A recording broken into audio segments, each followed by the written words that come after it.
Hello again. Hey, Fire Agate Mark here. I'm here carving some Deer Creek Fire Agate.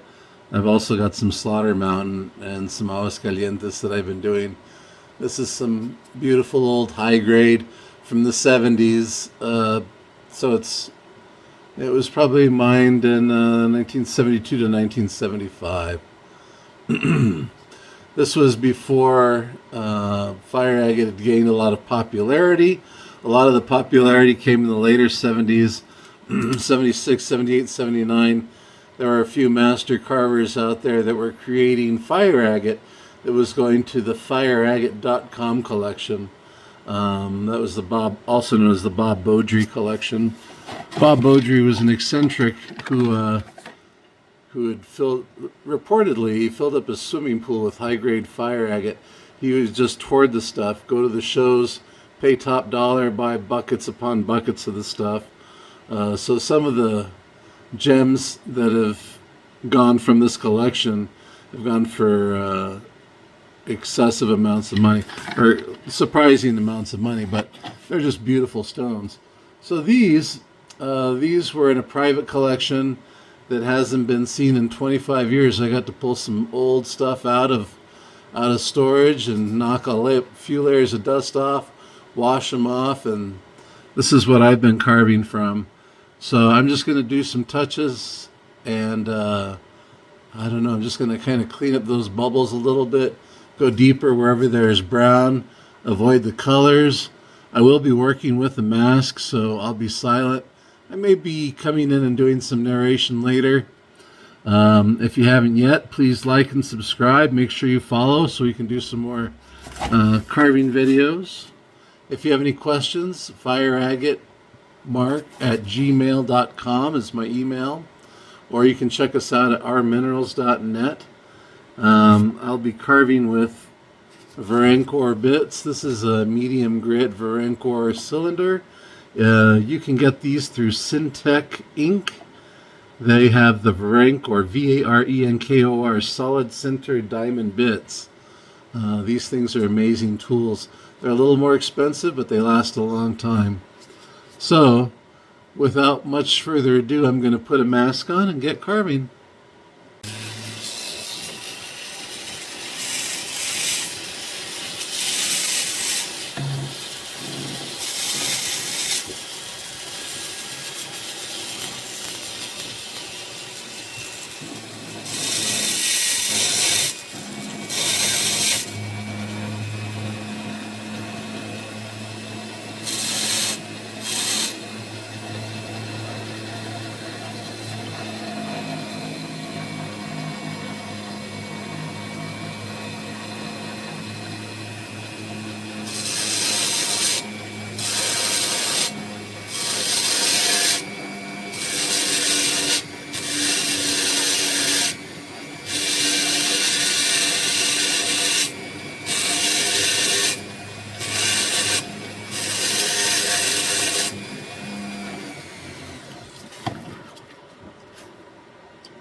So I don't like to go much more than 3 or 4 minutes before I take and reassess the stone, figure out what's happening, make sure I'm not breaking through a layer, or if I am breaking through a layer, seeing if it's better than the previous one.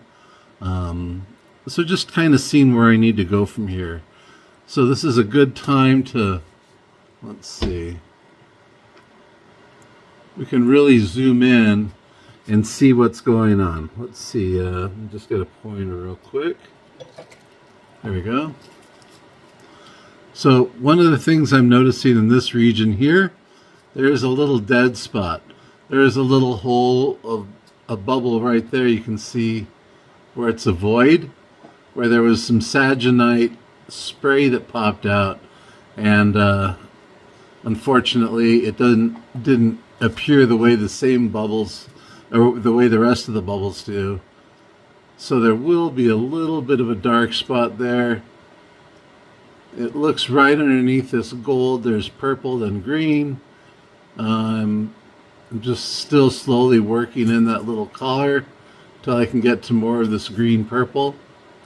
These bubbles are coming along nicely as far as the green purple.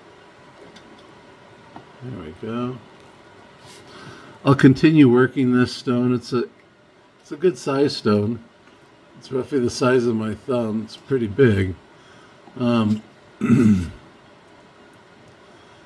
Yeah. So make sure when you're carving, you're wearing breathing protection. Excuse me. At least an N95 mask or better.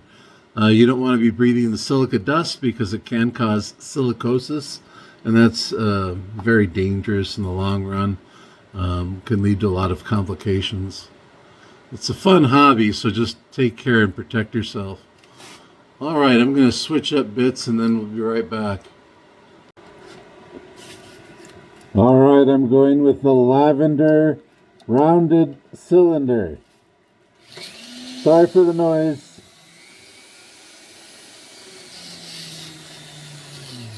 Let's see if we can get this.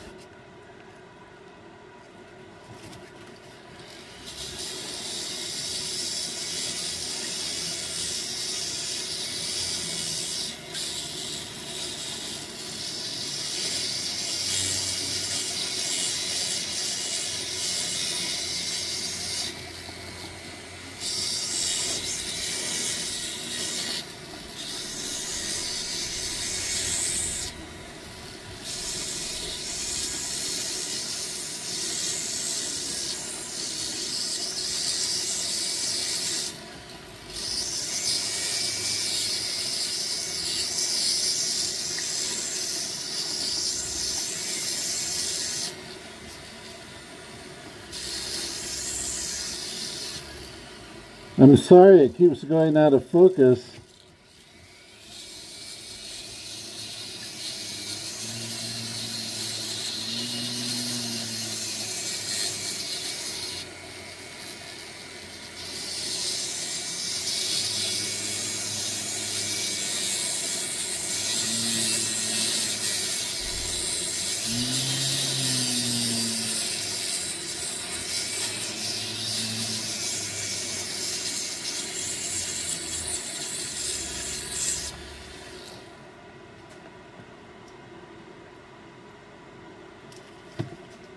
Stop frequently and assess the stone.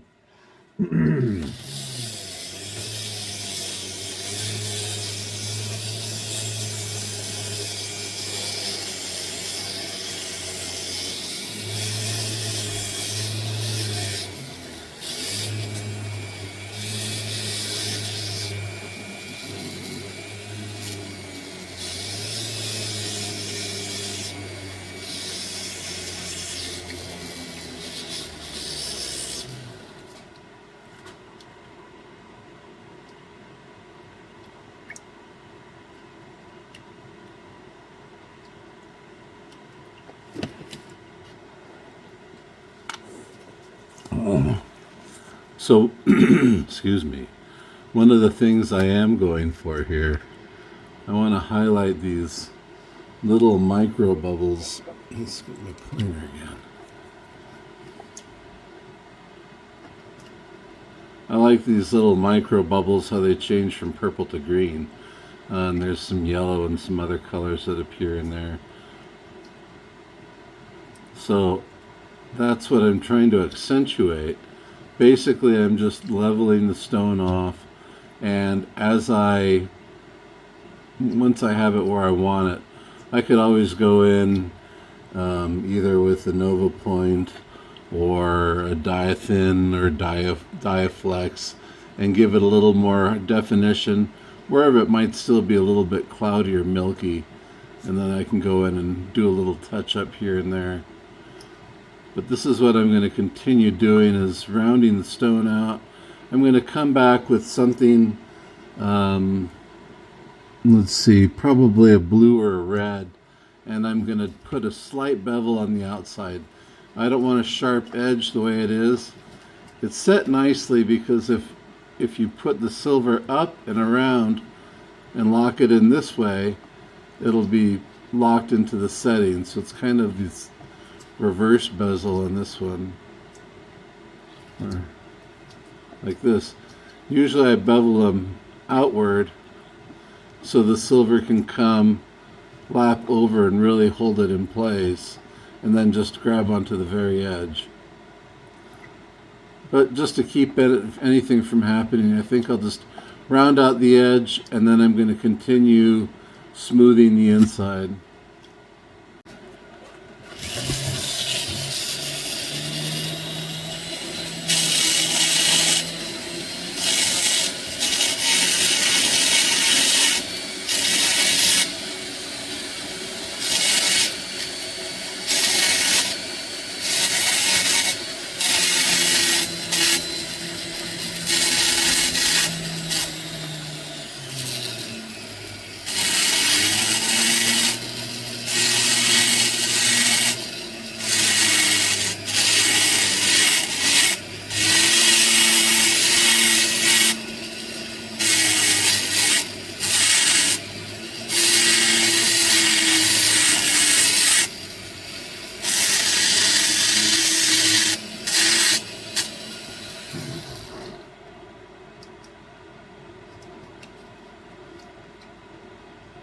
All right.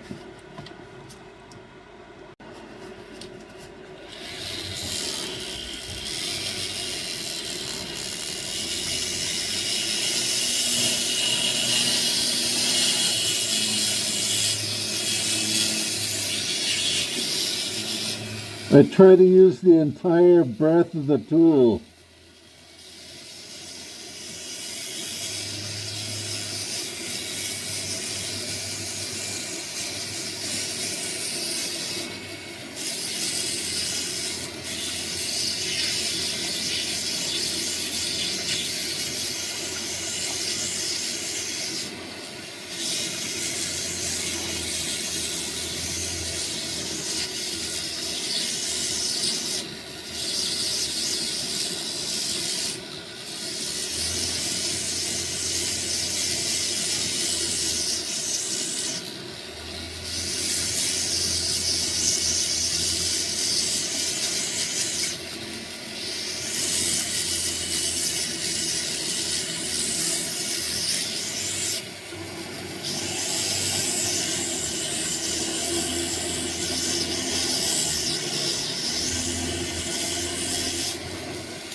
Excuse me.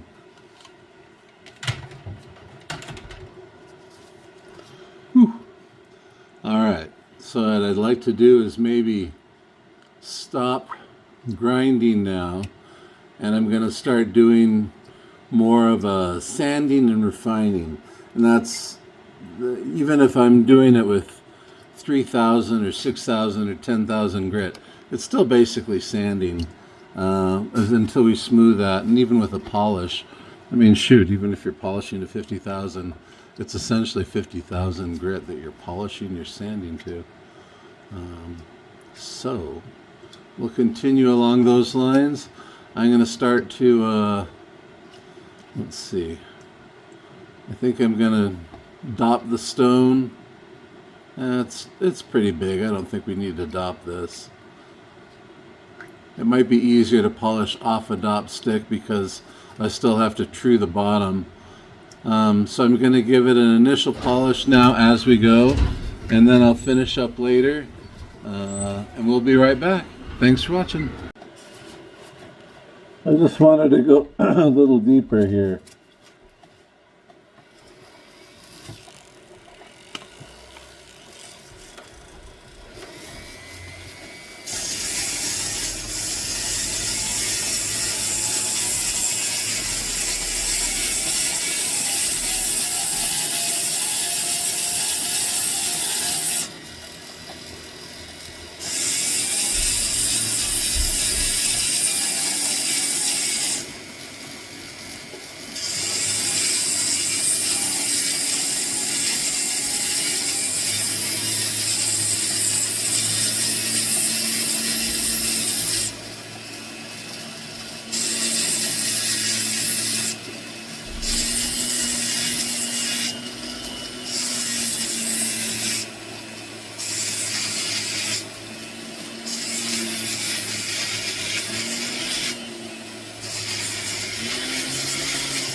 All right.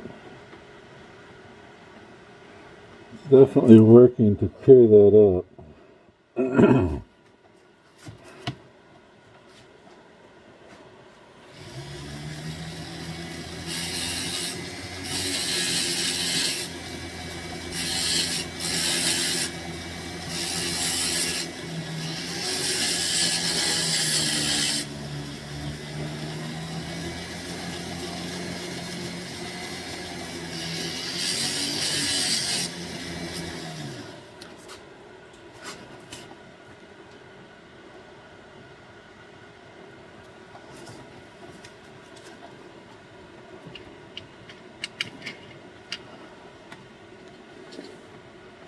see.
All right. Excuse me. One of the things I do is I grind down to this layer. I don't want to grind any further because if I do, when I do finish sanding and polishing, I'll shoot past these colors. I just want to be at the top of the color. That way by the time I'm done sanding and polishing, I can get the maximum shine and color out of them, because they're really not as thick as they seem. They're fractions of a millimeter. So what we're doing is just slowly grinding with light pressure, probably going about 4,000 to 7,000 RPM with 1 to 3 ounces of pressure at the most. And then just taking your time and inspecting as you go. So I'm done grinding for now. I'm going to go ahead and switch over. We'll see how much more we get done today. I'll be carving more tomorrow and the rest of this week. So stick with us and we'll be back. Alright, I found an old 3000 grit Nova wheel. I'm going to use this for a little bit. I can go at a little higher speed because I use lighter pressure, as low as much as, I don't know, ½ ounce to 1 ounce of pressure. Alright.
When you're doing this,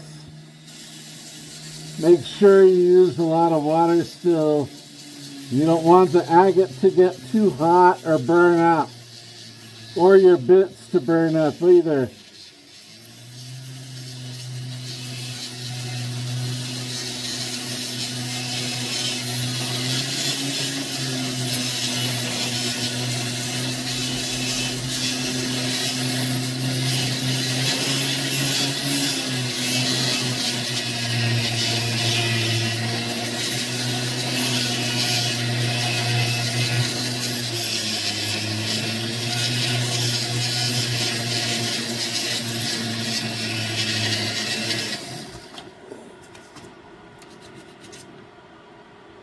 Alright.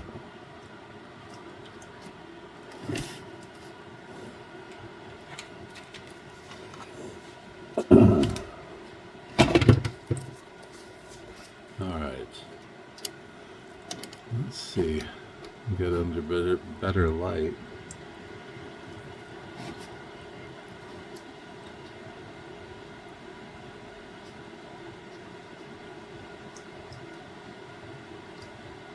This is a, let's see, 11 times magnification.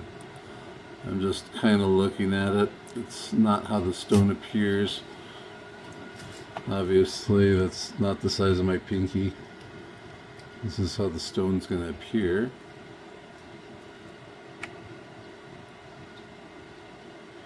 Let's see, about 5 times magnification. So I'm going to go ahead and continue along this path, and we'll see how much we get done. I like using these bristle brushes, the rotary brushes. This kind of a quick sanding before moving on to the next stage, just to make sure there's no burrs or abrasions. It seems fairly smooth as is. We'll just see what happens. I'm using this at, well, let me just put on some protection. Again, wear your mask.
I dropped it on purpose.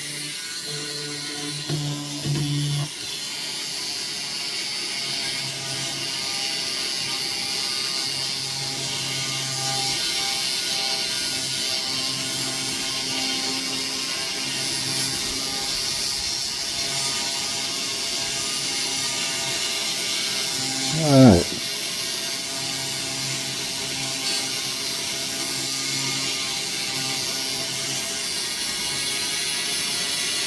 I'm pretty happy with what's happening with it so far.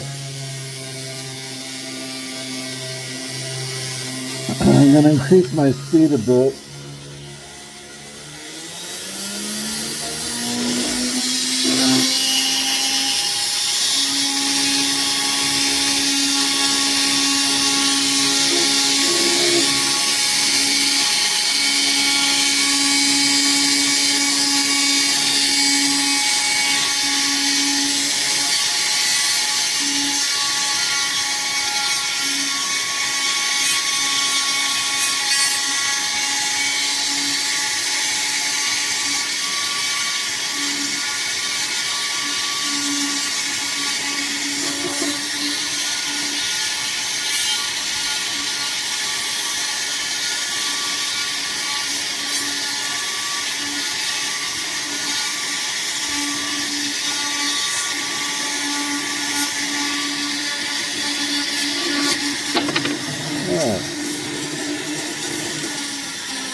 That's where we are so far.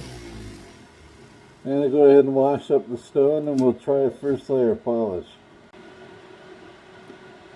Alright, I thoroughly washed everything. The stone's clean. The surface is clear and been pat dry. I've charged this soft felt brush with some diamond super polish. This is 14,000 grit. And I'm going to use gentle pressure and slower speed to apply the polish. As it's starting to adhere to the stone, I can increase my speed as long as I lighten the touch. So as long as I go from, say, 1.5 ounces of pressure to 1/2 ounce of pressure, I can go from 4,000 RPM all the way up to maybe 12,000 RPM. So it's kind of this inverse proportion. If you're going to increase your speed, then reduce your pressure. All right, let's get going. I'm just going to charge it and apply it. This is not my favorite bit because I like to choke up, and if you're not careful, you can get your finger caught, so be careful. All right, here we go. Try to get in the crevices and try to get a nice even distribution on the stone. Again, you want to make sure you're using the whole bit of the brush so that it wears evenly.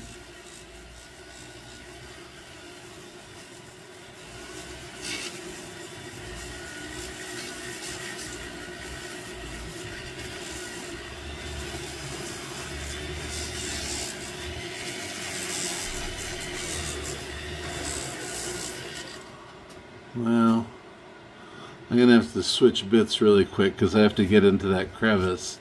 Bear with me. Alright, we switched bits. Again, soft felt, best way to go. You want to make sure that they're clean. I've got some cheaper soft felt bits before, and they'll have almost like steel wool in them. Really coarse fibers that scratch the stone as you're trying to polish. So you want to make sure you avoid that.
As you're doing this, again, increase your speed, reduce your pressure. Just make sure you maintain control over the stone and try to get into every crevice.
Alright, I'm gonna switch over to a soft bristle brush.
Alright.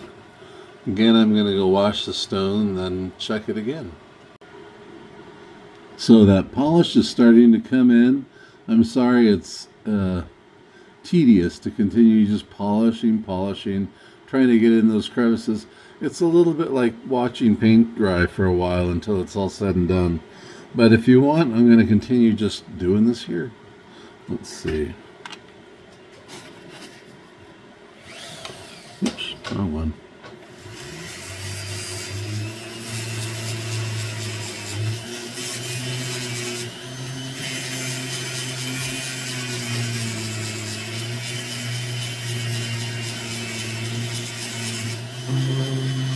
I went ahead and dopped it, that way it doesn't fly out of my hands, because when the stone gets this close, you're using gentle pressure.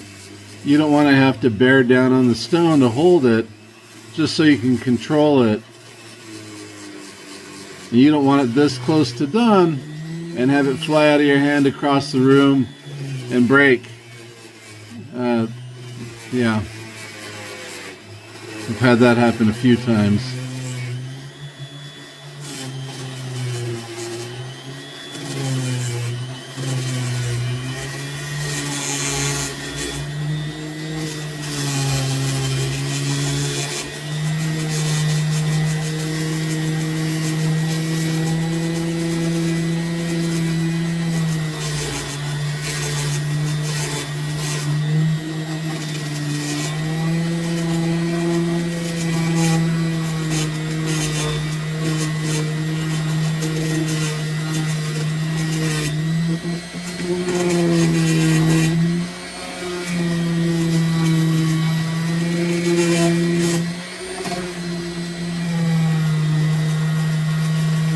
You want to make sure you're rotating the stone and coming in from different angles. You want to make sure you're keeping a consistent pressure.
Don't let your bit rest in any one place too long, or you'll start to create scratches in the stone, little divots.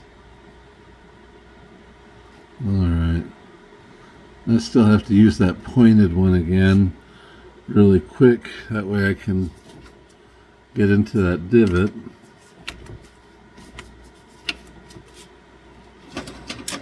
I keep a separate drawer for the bits with the same polish. You don't want to cross-contaminate any grit of polish or any type of polish. So all the bits that I'm using right now are the same 14,000 grit super polish. When I switch, wash the stone, change my gloves or wash my hands, wash your surface, get everything cleaned up. That way you don't bring 14,000 into it when you're polishing at 50,000. Otherwise you risk getting 14,000 grit scratches.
So essentially you're getting the idea.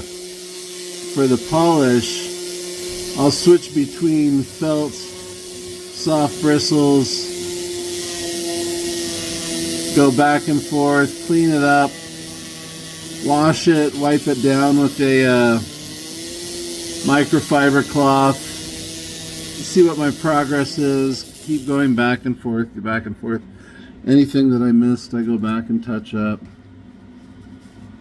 This is the polishing process. Let's see.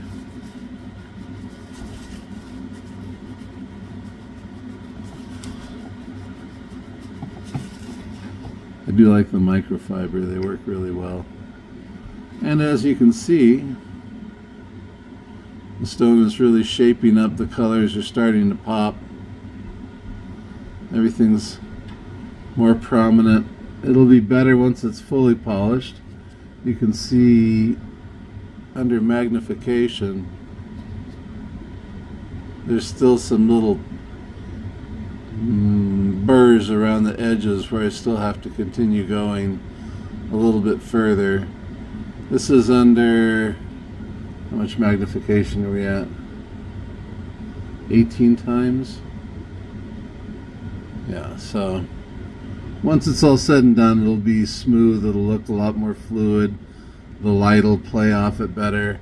But this is going to be a long video anyway, so I'm going to go ahead and say thank you very much. If you'd like to... Oh shucks, I've got to refilm this, huh? Sure do. Okay. Alright, so I'm just repetitively going over it with the rotary bit, soft burr, and the long bristle brush, the soft bristle brush. Just back and forth, applying polish, making sure I'm hitting it from every angle, getting on every surface.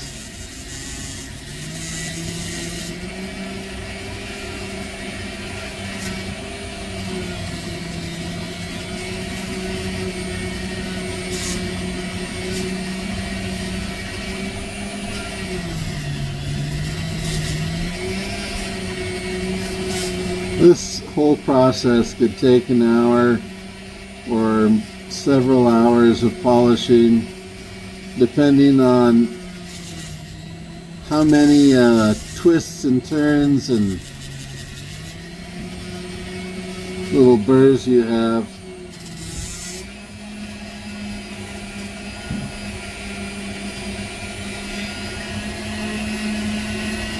You get out of it what you put into it. So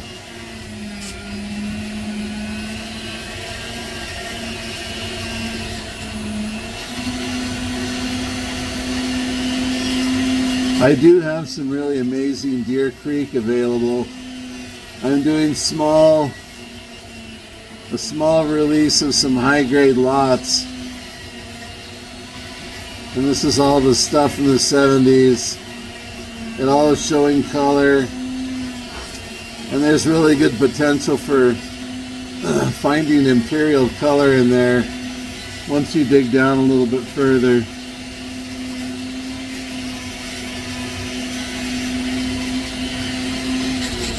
I'm not going to polish or give it the final polish.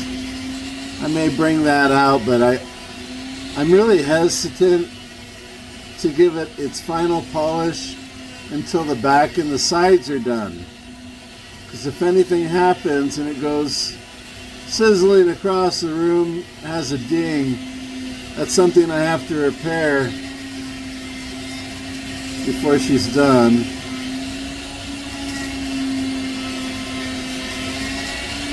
Still, this one's close enough to what I would call done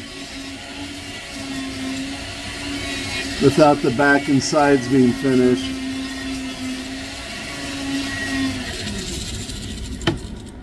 See if we can bring that out a little better.